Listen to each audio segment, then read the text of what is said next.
Good afternoon, everybody. I'm proud to be joined by Senators Murray, Warren, Schatz, and Wyden. Now, before our very eyes, an unelected shadow government is conducting a hostile takeover of the federal government. Last Friday, Doge forcefully gained access to the Treasury Department's payment systems and to the most sensitive information of virtually every U.S. citizen. Donald Trump basically handed Doge the Social Security data of virtually every American citizen. Donald Trump gave Doge access to America's personal tax refund data. He gave Doge access to people's Medicare and Medicaid benefits, disability payment data, veteran benefit data. Worst of all, we don't know what Doge intends to do with this information. If you want to know how an unelected shadow government operates, look no further than Doge. Doge staffers, whomever they are, now have unprecedented access to the most sensitive payment data in the entire federal government, with no transparency, with no guardrails, and guess what? The one independent watchdog who could have provided oversight was fired by Donald Trump over a week ago. The Treasury Secretary must revoke Doge's access to the Treasury payment system at once. If not, Congress must act immediately. That is why Leader Jeffries and I are working together on legislation, which we will introduce, to stop unlawful meddling in the Treasury Department's payment systems. We must protect people's Social Security payments, their Medicare payments, tax refunds from any possible tampering by Doge or any other unauthorized entities. Let's be very clear. Doge is not a real government agency. It has no authority to make spending decisions. It has no authority to shut programs down or ignore federal law. To give Doge a chokehold on Treasury payments is outlandishly dangerous. It's like putting a tiger into a petting zoo and then hoping for the best. It's impossible to overstate that this is playing with fire. The Bureau of the Fiscal Service, which oversees these Treasury Department payments, executes over 1 billion transactions a year worth $6 trillion. If these payments were ever intentionally or even accidentally halted or manipulated, it could paralyze our economy if we're not careful. One mistake, and people's Social Security benefits could freeze. Disability payments, aid to veterans, loans to small businesses, they could all be endangered. The Treasury Department is already using extraordinary measures to ensure we do not default on the debt. If Doge's careless meddling caused us to default, it could trigger a worldwide financial crisis. This all begs an obvious question. What does Doge really want with this data? What possible reason is there to give right-wing extremists people's Social Security payments, Medicare payments, and personal information? Will Doge try to halt Social Security or Medicare or Medicaid payments? God forbid. God forbid. Will Doge cut funding to programs approved by Congress that Donald Trump decides he doesn't like? What about cancer research, food banks, school lunches, veterans aid, literacy programs, small business loans? How do we know Doge won't use its access to the Treasury to enrich Donald Trump's billionaire friends? What if they go after business competition of Doge's leadership? It is laughably naive to look at the wealthy billionaires who run Doge and take them at their word that all they care about is efficiency. Give me a break. The Treasury Department must revoke Doge's access to the Treasury payment system at once. We must halt this unlawful and dangerous power grab. Doge has no business anywhere near the federal government's payment systems, nor America's private data. Senator Murray. Thank you. Well, we're 2 weeks in, and it is already painfully clear this is the most corrupt administration in our history, and it's putting our economy, our government, and our most at-risk communities in serious jeopardy. In particular, we learned that Elon Musk now has access to the Treasury Department's most sensitive payment system, handling $6 trillion every year and managing nearly all federal disbursements. It's a system that contains extremely sensitive, personal, and commercial information. And I've been hearing from people across my state who are truly alarmed about what Musk and his associates having access to this system could mean for their data and for funding that they count on. Let's not mince words here. An unelected, unaccountable billionaire with expansive conflicts of interest, deep ties to China, and an indiscreet axe to grind against perceived enemies is hijacking our nation's most sensitive financial data systems and its checkbook so that he can illegally block funds to our constituents based on the slightest whim or wildest conspiracy. Funds, mind you, that Congress passed on a bipartisan basis. Some Republicans are trying to suggest that Musk only has viewing access to Treasury's highly sensitive payment system, as if that's acceptable either. But why on earth should we believe that, particularly when he is saying the exact opposite loudly and repeatedly for everyone to see? What funds will Elon target next? Life-saving medical research? Housing assistance? Food banks? We already know he is falsely attacking faith-based organizations that help people and promising to cut off funds based off conspiracy theories. The world's richest man has vowed to cut off funding that helps the least among us? Think about that. And next, think about how many dollars he himself makes from government contracts. And the Trump administration is handing the keys of the Treasury to him. It does not get more blatantly corrupt than that. And let me underscore just how dangerous this is, because now that Trump has handed over Treasury's checkbook, what if Elon decides he doesn't like how Ford is getting federal funds to build an EV battery plant? What's next? All Elon has to do is say, oh, they're woke, and he can convince Trump to illegally cut off those funds.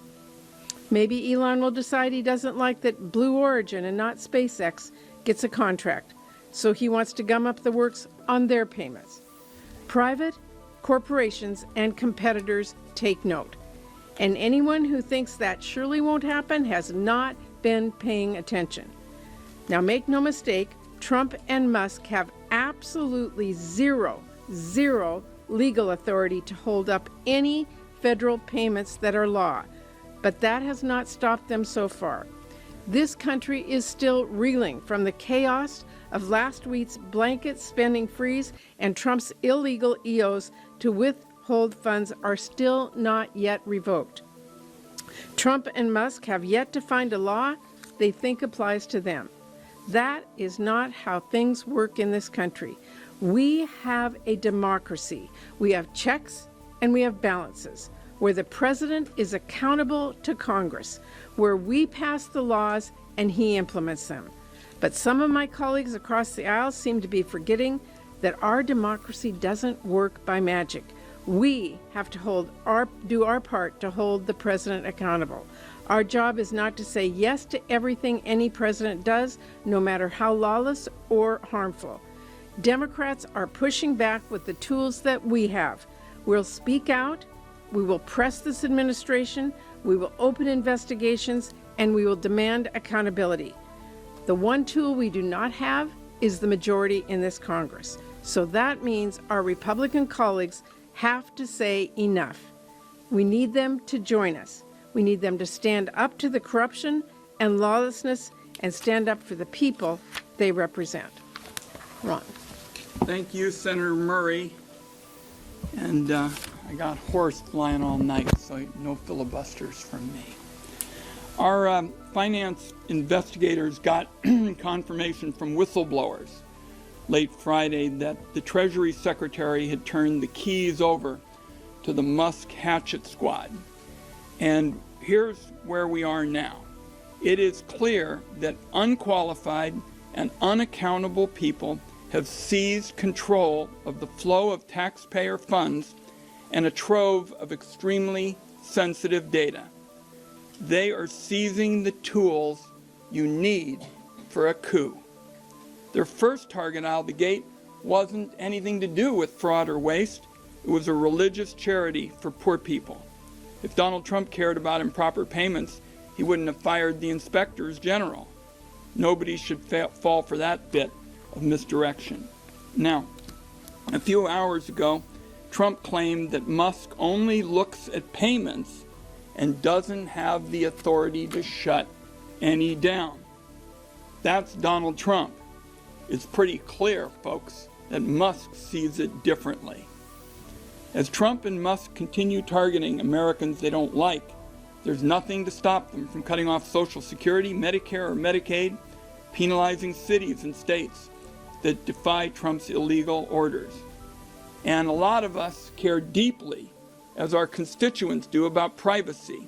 Musk has access to the personal information of hundreds of millions of Americans' bank accounts, tax data, Social Security numbers, home addresses. If people are creeped out, and you heard from Senator Murray how folks in the Northwest feel about this, Elon Musk and his hatchet squad having your bank accounts, your home address, Social Security number, trust me, folks in the Pacific Northwest think that this is way out of bounds for government. The Musk hatchet brigade has infiltrated a gold mine of data that every foreign spy and every corrupt actor would love to see. It is a prescription for nightmares. Let's remember that Musk reportedly couldn't get a security clearance because of his financial ties to the Chinese government and his other foreign connections. That's the guy, folks, who's now got his hands on the personal data of hundreds of millions of Americans and some unknown number of businesses and groups. Last point, the Trump administration caused chaos in Medicaid and other services that are important to Americans last week when they shut down the primary payment portals to states and social service agencies. These are incompetent people. They don't care about the damage they're doing. And now they may be in charge of the tightrope walk the Treasury has to do to avoid defaulting on out of debt. We're one mistake away from economic catastrophe. Senator Murray, who are we going to next? Okay. Senator Warren. Thank you. Thank you. So I just want to be clear about what's going on here. The system that makes sure that your granddad gets his Social Security check, the system that makes sure that your mom's doctor gets Medicare payment to cover her medical appointment, and the system that makes sure that you get the tax refund that you're owed has been taken over by Elon Musk. And every organization from your state government that uses federal money on that bridge project to the local Head Start that takes care of little kids while their mommies and daddies go to work is now at the mercy of Elon Musk. Maybe you get paid, or maybe you don't, because now it appears that all of us work for Elon Musk. Elon just grabbed the controls of our whole payment system, demanding the power to turn it on for his friends or turn it off for anyone he doesn't like. One guy deciding who gets paid and who doesn't. It is not the law, but it is the reality. Now, there's a second problem here. It's not just payments from the federal government that are now in Elon's control. Elon and his handful of friends now have full access to your personal and financial information that's in the system. Your payment history, your Social Security number, your bank account numbers. Elon now has the power to suck out all of that information for his own use, Now, whether it's to boost his finances or expand his political power, it is all up to Elon. And there is a third problem. In order for this handful of programmers to gain access to our $6 trillion payment system, we don't know what safeguards were pulled down. Are the gates wide open now for hackers from China, from North Korea, from Iran, from Russia? Heck, who knows what black hat hackers all around the world are finding out about each one of us and copying that information for their own criminal uses.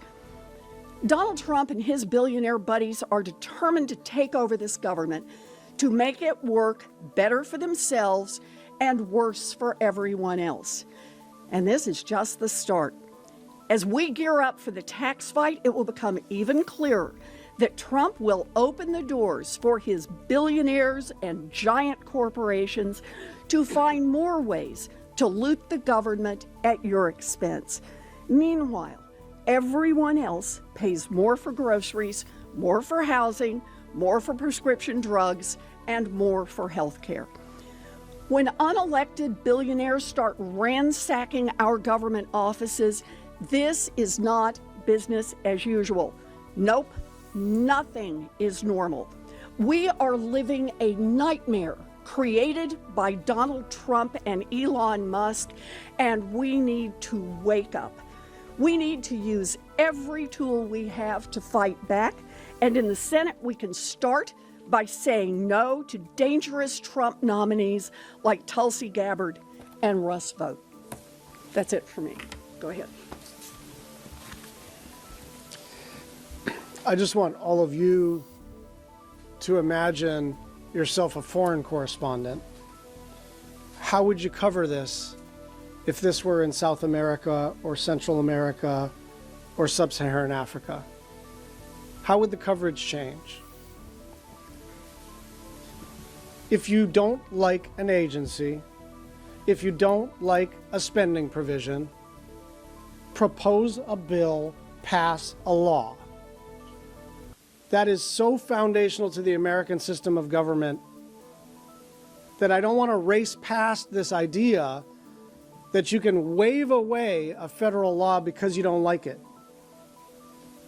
And so it is both an outrage and an illegal act, but it also gives us some confidence, and the public should have some confidence. The law here is absolutely on the side of the American people being in control of taxpayer funds through the Congress.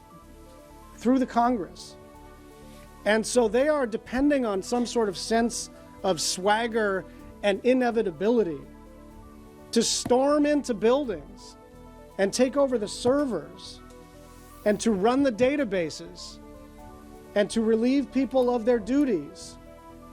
Like this is some hostile takeover of a tech company. This is your government.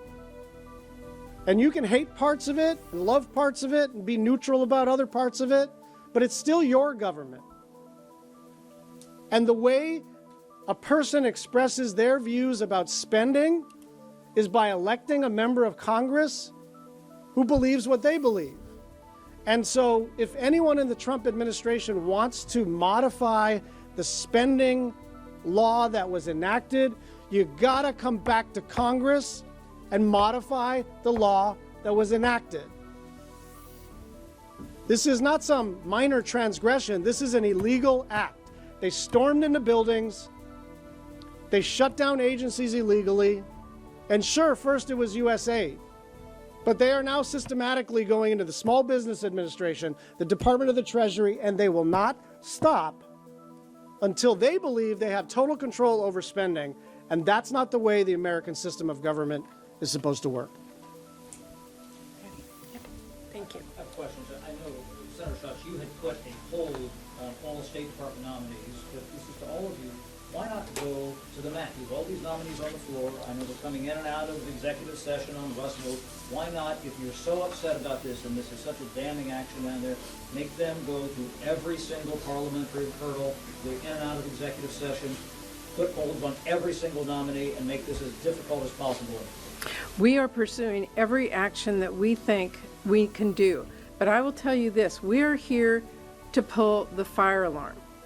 We are pulling the fire alarm. It is up to Republicans, who are the majority in Congress, who are passing these nominations, who are sitting silently by while Elon Musk goes into departments, into agencies, and takes your information. It is up to them to decide whether they want to get out the fire hoses or sit in the fire. And I think we know what they need to do, and we're calling on them to do that. Chad, one fact I know because you follow the Finance Committee, the filing season has just started, and we got word that Musk apparently doesn't agree with the Treasury Secretary. The Treasury Secretary said that he was going to allow direct file, this new approach that Senator Warren and a whole group of us have been after for years because we're the only Western industrialized nation that doesn't use this approach, and we've got to run this to ground, but it's our understanding that Musk is going after that. And if that's the case, that will be an immense burden on people who've already started to file their taxes. This is out of control and simply cries out for some accountability, and that's what we're focused on, and a bunch of us are on the tax committee and are already working on it. Yes. Can you just expand on that a little bit? You are in the minority right now. You are fighting this through your communications, but what other steps can Democrats do to, like you say, pull your fire? Well, first of all, remember here we are, a week later, a week ago, the Trump administration illegally started impounding money that Congress in a bipartisan fashion had agreed to put into law. Within a few days, we had legal challenges to that in the courts, and every judge that has seen this, to my knowledge, has told them that this is illegal and that they need to start the payments again. I will, as an aside, tell you I spent the day on the phone with a number of my constituents who were calling who still don't have access to their funds. So we have an administration right now who doesn't believe the law applies to them. We will pursue this in the courts. We will demand that our counterparts in the Republican caucus also call on the president to follow the law, and we will again ask everyone out there to let your legislator know, use your voice to let your members of Congress know you will not stand for this. That's what changed last week. One and that's what final thing on the procedural stuff. We're just not going to preview. We're just not going to preview all of our parliamentary moves. We have leverage. We don't have extensive leverage, but we're not without tools, and we will be using them, but we're not going to announce all of what we're up to today. Do any of you see the March 14th government funding deadline as a point of leverage? And if so, how do you plan to use it? Well, I don't know that it's a point of leverage. It's a fact. On March 14th, the government shuts down. Between now and then, we have to have an agreement, bipartisan, that goes through Congress, that is passed by the House and by the Senate. And what is giving me great pause right now is what if we do all that and come to an agreement and, we like some, we don't like some, but we voted in, and this administration says that's bunk. We don't have to go by that. So the level of trust is at the lowest I have ever seen it here in Congress, in our ability to work together, find a compromise, and get it passed. It is up to our Republican colleagues to stand up to this and assure us that an agreement and a law is real and that they will follow up with this. So yes, we're all worried about the government shutdown deadline of March 14th. No Democrat wants the government to shut down. We have all worked extremely hard to come to an agreement. We expect our Republican colleagues to stand up and work with us to get it done in a system of trust that this democracy is founded on. Senator Whiting, can you expand on how do you know Musk is trying to get into the direct filing enterprise? Well, we've heard it several places. Mr. Kerry can get you some of the details, but yeah. And the point really is, it's almost government by whim. We're used to rules and the opportunity for all sides to be heard. On the Finance Committee, we have worked on this for years and years, and we said we want to save $500-600 for the working guy. It is now the filing season, and based on what we've heard, essentially Musk, I guess, says he's now going to be Secretary of Treasury as well as everything else, because he's telling Bessent, he's going to go in there and And Besant told us in the Finance Committee, when I asked the question, he said it is on for this year and people have started filing. Have you tried getting a hold of the Treasury Secretary in these last few days, and is he responding to you? He certainly didn't consult with us. Under normal circumstances, the Treasury Secretary consults with the committee, and we've heard nothing from him on this. Can I ask a question about USAID? Last question, and we'll let Brian take you. Yeah. Now, your former colleague, Senator, now Secretary Rubio, said today of USAID, he said, my frustrations with USAID go back to my time in Congress. It's a completely unresponsive agency and it's supposed to respond to policy directives from the State Department, and it refuses to do so. I know that some of you all have good relationships with him. Have you tried to reach out to him today about USAID? Do you remember him talking about this when he was a member? Have you heard this from other Republicans? We've been in constant, my office and a number of us in the Senate have been in constant contact with Secretary Rubio about this. He's been obviously overseas, so a little harder to catch. Here's what I would say about that. If there is an opportunity to look at reform, I am all ears. I'm now the ranking member of the SFOPS subcommittee. Lindsey Graham and I had a conversation about the kinds of reforms that were being contemplated by the Secretary, but we cannot have a negotiation when the whole agency is illegally shut down. If the agency is reopened, then we can start acting like adults again and have a negotiation, but right now they've illegally shut down all foreign aid.